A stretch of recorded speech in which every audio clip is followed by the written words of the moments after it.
Let me give you all a situation. Imagine this carefully. You're in college.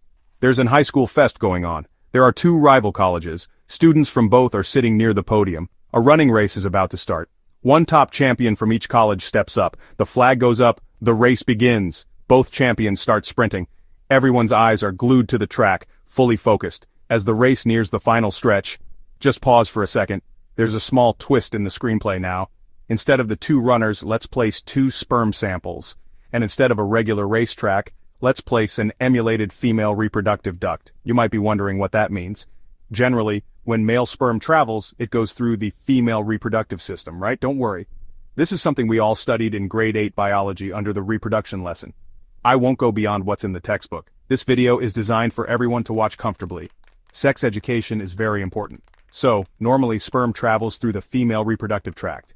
To simulate this, they created a 20-centimeter-long microfluidic racetrack that mimics the real reproductive tract. They replicated the chemical gradients, viscous medium, and geometry exactly like the real thing. Then, they placed two tracks side by side and brought sperm samples from both colleges.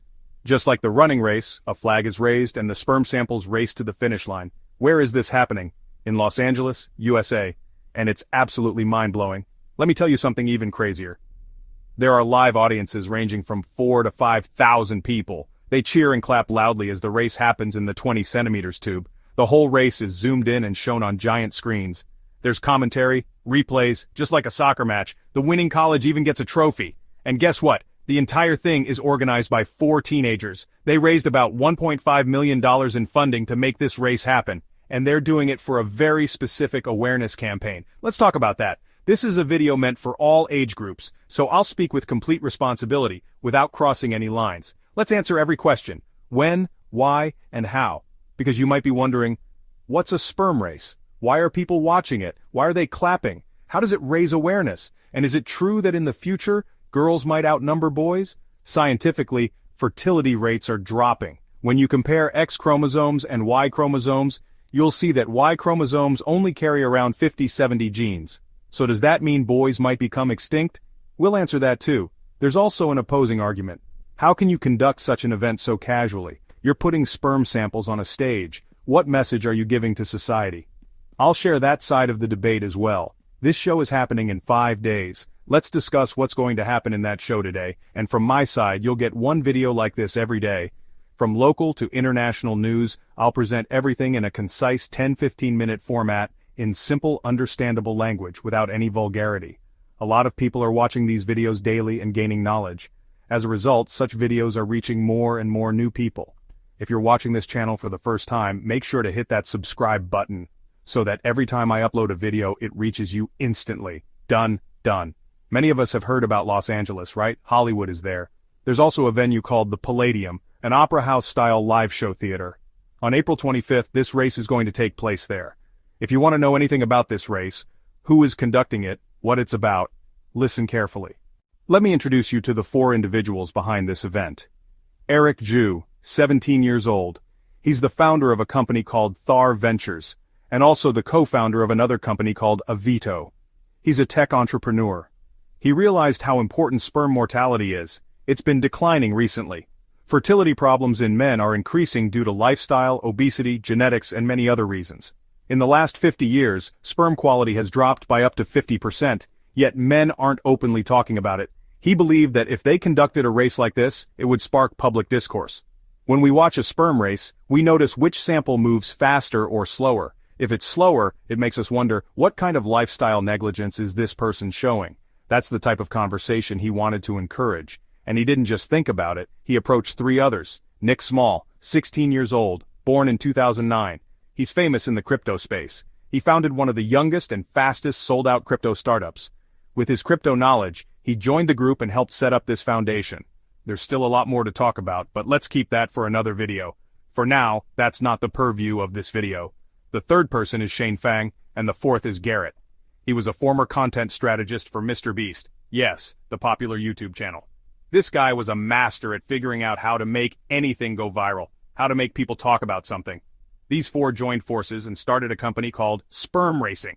They pitched the idea to venture capitalists, saying, people will buy tickets for the show. This is our own IP. We can create NFTs around it. build franchise models, do shows in different cities. There's a lot of money to be made. With that presentation, they raised approximately $1.5 million.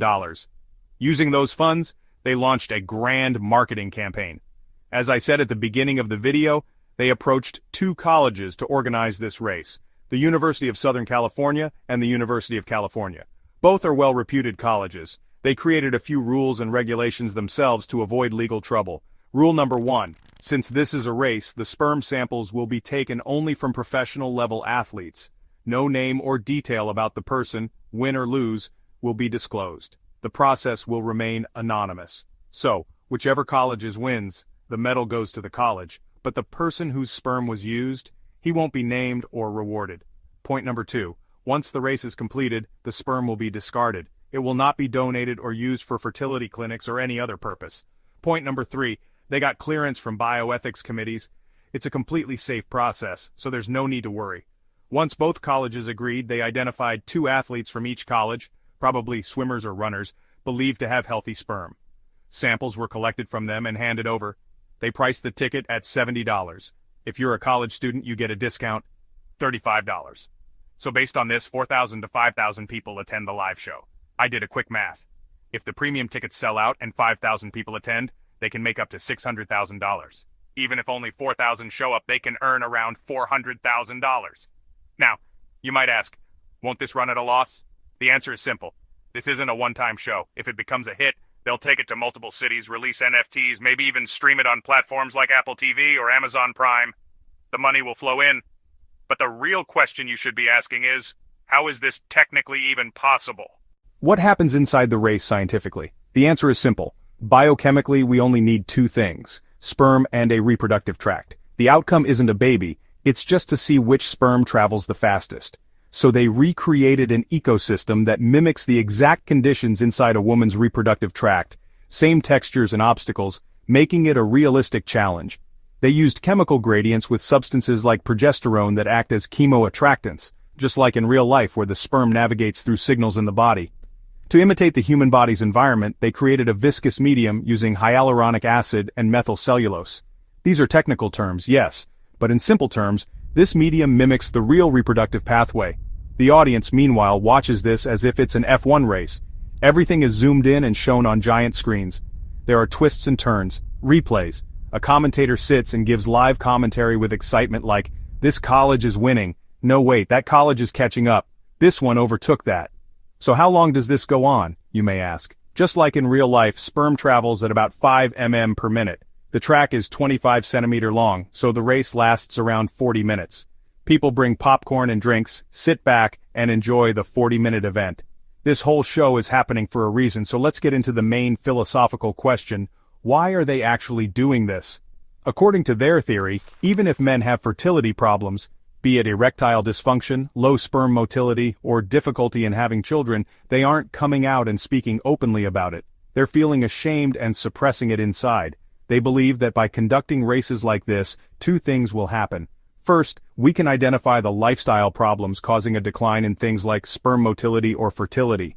There could be many reasons for reduced sperm motility or fertility. Stress, poor diet, obesity, smoking, drinking, even the plastic bottles we drink water from. Or our sedentary lifestyle, getting up, going to the office, sitting at a desk all day and coming back. Doctors say, even that can be a reason. That's not all. Think about our bikes. When we're riding outside in polluted air, the AQI levels are high. The PM 2.5 particles we inhale, those also affect sperm motility. So what do boys feel? If they don't talk to friends about it, or don't visit a doctor, or if they just keep everything inside, there's no solution. But when events like this race happen, and people see it, it opens up conversations with friends. First, it encourages lifestyle changes. Second, if there's any internal issue, people become more open to talk about it and go see a doctor. That's the whole point these sperm racers are making. They're saying this isn't just popcorn entertainment, this is something men need to talk about, especially because of X and Y chromosomes. When the sperm meets the egg, if it's an X chromosome, it results in a girl. If it's XY, then a boy is born. I remember learning this in 10th grade biology. The X chromosome has around 1,000 genes and is very strong and stable. But the Y chromosome over millions of years has gone from having around 1,400-1,500 genes to just 50-70 genes. Why? Due to evolution? That's what various theories say. Some even suggest that in the future, if it keeps going like this, the Y chromosome might have 0 genes and men might go extinct. I don't want to comment on that theory, but at the same time the other side argues that this is just survival of the fittest. The Y chromosome has already stabilized and there's no need to panic. They say creating such races is unnecessary drama and that it trivializes serious reproductive issues. That's the opposing argument. They believe this is oversimplifying fertility. Some feminist groups are saying, only the boy is participating in the race. How would you even understand the pain that girls go through? But whatever the argument is, one thing is true.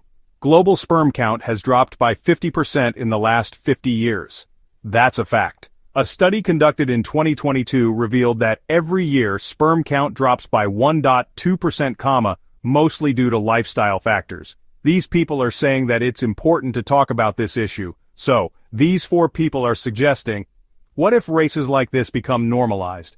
We could soon have at-home sperm testing kits. New startups may emerge. We might see male fertility clinics on every street corner. If a boy is suffering or mentally down about something, there could be specific clinics for him to talk to someone.